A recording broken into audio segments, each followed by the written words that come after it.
और अब बात टॉप 5 एजेंडे की। आज का पहला एजेंडा कश्मीर में अलगाववादी पाकिस्तान के साथ मिलकर देश के खिलाफ नापाक साजिश रच रहे हैं। पाकिस्तान के विदेश मंत्री ने हुर्रियत नेता मीरवाइज उमर फारूक को फोन करके भारत के खिलाफ भड़काया है। दूसरा एजेंडा है आज का कि क्या पश्चिम बंगाल में तालिबानी शासन चल रहा है। पश्चिम मिदनापुर में अमित शाह की रैली के दौरान गाड़ियों में तोड़फोड़ की गई और आगजनी भी हुई है। तीसरा एजेंडा प्रयागराज से, जहां कुंभ में साधु संत अयोध्या कूच की तैयारी कर रहे हैं। कुंभ में चल रही संतों की धर्म संसद में आज राम मंदिर को लेकर एक बड़ा ऐलान हो सकता है। आज का चौथा एजेंडा है महात्मा गांधी की पुण्यतिथि पर पीएम मोदी देश को नमक सत्याग्रह स्मारक समर्पित करने जा रहे हैं आज। और पांचवा एजेंडा कि क्या आगामी लोकसभा चुनाव महाभारत की लड़ाई है। त्रिपुरा के सीएम ने लोकसभा चुनाव को कौरवों और पांडवों की लड़ाई बताया है। तो ये सारी खबरें हम आपको विस्तार से एक एक कर दिखाते हैं, लेकिन सबसे पहली बात कर लेते हैं पाकिस्तान के विदेश मंत्री यानी कि शाह महमूद कुरैशी की, जिन्होंने कश्मीर में हुर्रियत नेता मीरवाइज उमर फारूक को फोन किया है। पाकिस्तान के विदेश मंत्री ने कश्मीर मुद्दे को उठाने में इस्लामाबाद के प्रयासों पर मीरवाइज से चर्चा की। पाकिस्तान के विदेश विभाग के मुताबिक कुरैशी ने मीरवाइज को फोन किया और कश्मीर मुद्दे को उठाने में पाकिस्तान सरकार के प्रयासों पर उनसे चर्चा की। पाकिस्तान के विदेश मंत्रालय ने बयान में बताया कि कुरैशी ने मानवाधिकारों पर उच्चायुक्त कार्यालय की तरफ से जून 2018 में जारी रिपोर्ट का भी जिक्र किया। उन्होंने ब्रिटेन की संसद की रिपोर्ट पर भी चर्चा की। वहीं इसे लेकर भारतीय विदेश मंत्रालय का बयान अब तक नहीं आया है सामने, लेकिन कुरैशी की इस पहल से भारत नाराज है, जिसने कहा कि कश्मीर द्विपक्षीय मुद्दा है और किसी तीसरे पक्ष के लिए कोई स्थान नहीं है।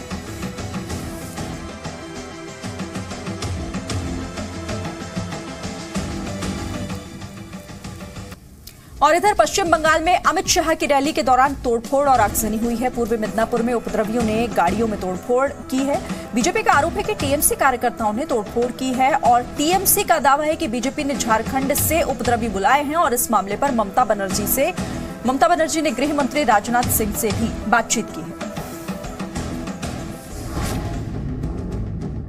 बंगाल में ममता की सरकार, तालिबान का शासन। किस प्रकार के कर्म हैं? ये तालिबानी दीदी की तरह आप वहां बिहेव कर रही हैं। एक बात आज तय हो चुका है कि जनमत जो है ममता जी का समाप्त हो चुका है। भारतीय जनता पार्टी जिस प्रकार से बहुमत की ओर बढ़ रही है, कहीं ना कहीं ममता बनर्जी के मन में डर है। बंगाल में विपक्ष की मौजूदगी से ममता को डर। इतना बड़ा सभा तृणमूल का भयभीत होने का सबसे बड़ा कारण है और डर से उन लोगों ने तोड़फोड़ का काम शुरू किया। लेकिन दुखद बात है, सारे घटना पुलिस का सामने हुआ। इन लोगों ने मौका देख के महिला कार्यकर्ताओं तक भी नहीं छोड़ा। विरोधी पार्टियों की रैली पर ममता क्यों नहीं? ममता जी को चेतावनी भी देना चाहते हैं कि इस प्रकार भारतीय जनता पार्टी का कार्यकर्ता न दबने वाला है न झुकने वाला है। हम प्रजातंत्र की रक्षा के लिए आंदोलित रहेंगे और ये ममता जी को बहुत महंगा पड़ेगा। कोलकाता की इस रैली में ममता बनर्जी समेत महागठबंधन के नेताओं ने दावा किया था कि वो लोकतंत्र बचाने के लिए एकजुट हुए हैं। लेकिन ममता के ही राज में लोकतंत्र का क्या हाल है, ये देखिए।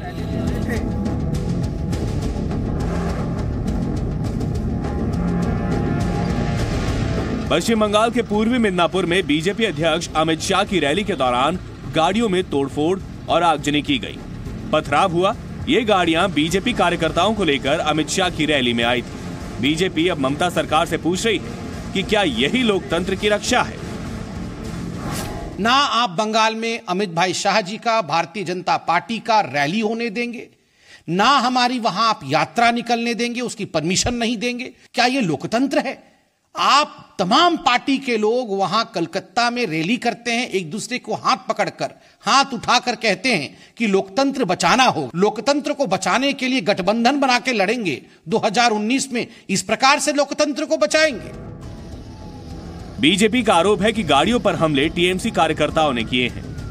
बीजेपी ने आरोप लगाया कि पुलिस तृणमूल कांग्रेस कार्यकर्ताओं पर कोई कार्रवाई नहीं कर रही है। वहीं टीएमसी ने तोड़फोड़ और आगजनी के पीछे बीजेपी का ही हाथ बताया है।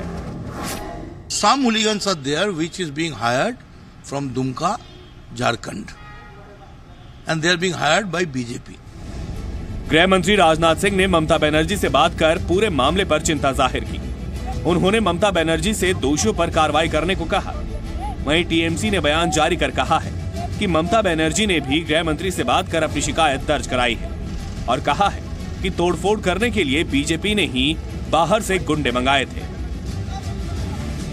2019 में बदले सियासी समीकरण के बाद बीजेपी पश्चिम बंगाल में आक्रामक हो गई और अब बीजेपी के निशाने पर है ममता सरकार।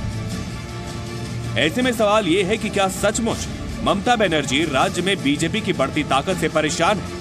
क्या ममता को बंगाल में विपक्ष की मौजूदगी का डर अभी से सताने लगा है? ब्यूरो रिपोर्ट, जी मीडिया। और आज कुंभ में राम मंदिर को लेकर साधु संत बड़ा ऐलान कर सकते हैं। संतों की धर्म संसद में अयोध्या कूच की तैयारी चल रही है। अयोध्या में राम मंदिर के निर्माण को लेकर संतों ने 4 शिलाएं भी मंगाई हैं। प्रयागराज के कुंभ में चल रही संतों की धर्म संसद में आज राम मंदिर को लेकर बड़ा ऐलान हो सकता है। साधु संतों की धर्म संसद में तीसरे दिन राम मंदिर के निर्माण पर चर्चा होगी। राम मंदिर को लेकर साधु संतों ने 4 शिलाएं मंगाई हैं। संतों की माने तो इन्हीं शिलाओं के आधार पर भगवान श्री राम का अयोध्या में दिव्य मंदिर बनेगा। इन शिलाओं के साथ आज शंकराचार्य स्वामी स्वरूपानंद सरस्वती अयोध्या कूच का ऐलान कर सकते हैं। किष्किंधा पर्वत जो कि दक्षिण भारत में स्थित है, जहाँ पे हनुमान जी महाराज उत्पन्न हुए थे, प्रकट हुए थे, वहीं से ये 4 शिलाएं लाई गई हैं, जिनका नाम है नंदा, भद्रा, जया, पूर्णा। जब भी किसी भवन का या मंदिर का हम निर्माण करते हैं, सबसे पहले शिलान्यास किया जाता है। शिलान्यास के यही पत्थर हैं जिनके ऊपर वो भगवान श्री रामचंद्र जी का मंदिर बनने वाला है। धर्म संसद में शंकराचार्य के साथ बड़ी संख्या में साधु संत मौजूद रहेंगे। स्वामी चिदानंद सरस्वती ने कहा, जो भी फैसला हो सहमति से संगम बनना चाहिए। मैं समझता हूँ कि वो जब भी जाएं, कहीं भी कूच करेंगे, लेकिन समग्रता के साथ, संपूर्णता के साथ और संगम को बनाए रखेंगे, सहमति को बनाए रखेंगे, समाधान निकालेंगे। उसके लिए निश्चित रूपेण वे कूच करें, कहीं भी करें, कि किसी कूच से ये पक्का मानिए कि संगम बना रहेगा। अयोध्या में राम मंदिर के निर्माण को लेकर गुरुवार को विश्व हिंदू परिषद की भी धर्म संसद होगी। प्रधानमंत्री मोदी आज गुजरात दौरे पर जाएंगे। महात्मा गांधी की पुण्यतिथि के मौके पर आज पीएम दांडी में राष्ट्रीय नमक सत्याग्रह स्मारक का उद्घाटन करेंगे। पीएम मोदी सूरत एयरपोर्ट पर टर्मिनल भवन के विस्तार की भी आज आधारशिला रखेंगे। वहीं पीएम सूरत में न्यू इंडिया यूथ कॉन्क्लेव में भी शामिल होंगे। प्रधानमंत्री मोदी आज गुजरात के दौरे पर जाएंगे। पीएम मोदी सूरत एयरपोर्ट पर टर्मिनल भवन के विस्तार की आधारशिला रखेंगे। दोपहर में पीएम सूरत के कतारगाम में अस्पताल का उद्घाटन करेंगे। पीएम अस्पताल की सुविधाओं का भी जायजा लेंगे। अस्पताल के उद्घाटन के बाद पीएम नवसारी में दांडी स्मारक जाएंगे। महात्मा गांधी की पुण्यतिथि पर राष्ट्रीय नमक सत्याग्रह स्मारक राष्ट्र को समर्पित करेंगे। इस स्मारक में महात्मा गांधी और ऐतिहासिक दांडी नमक यात्रा के दौरान उनके साथ शामिल 80 सत्याग्रहियों की मूर्तियां हैं। दांडी में पीएम मोदी जनसभा को भी संबोधित करेंगे। शाम को पीएम वापस सूरत आएंगे, जहां वो न्यू इंडिया यूथ कॉन्क्लेव में शामिल होंगे। इस दौरान पीएम युवाओं से भी बातचीत करेंगे। इधर त्रिपुरा के मुख्यमंत्री बिप्लब देव ने लोकसभा चुनाव को महाभारत की लड़ाई बताया है। बिप्लब देव ने कहा कि लोकसभा चुनाव कौरवों और पांडवों की लड़ाई है। उन्होंने कहा कि देश से कौरवों से बचाना होगा देश को। बिप्लब देव ने कहा कि पश्चिम बंगाल में टीएमसी का गुंडा राज चल रहा है। त्रिपुरा में बीजेपी के सीएम बिप्लब देव अपने बयान से फिर चर्चा में हैं। बिप्लब देव ने इस साल होने वाले आम चुनाव को महाभारत की लड़ाई करार दिया। पश्चिम बंगाल के आरामबाग में बिप्लब देव ने विपक्षी दलों पर निशाना साधते हुए लोकसभा के चुनाव को कौरवों और पांडवों की लड़ाई बताया। बिप्लब देव ने कहा, देश को भारत के कौरवों से बचाना है। महाभारत प्रमाण करेছে যে 5 পাণ্ডবের সামনে কৌরবদেরকে হারতে হয়েছে আর ধৃতরাষ্ট্রের অন্ধ ভূমিকার কারণে মহাভারতের যুদ্ধে কৌরবদেরকে পরাজিত হতে হয়েছে। আপনারও কৌরব বংশ এবার 2019 নির্বাচনে পরাজিত হবে। बीजेपी की गणतंत्र बचाओ रैली में बिप्लब देव ने ममता सरकार बनर्जी पर भी निशाना साधा।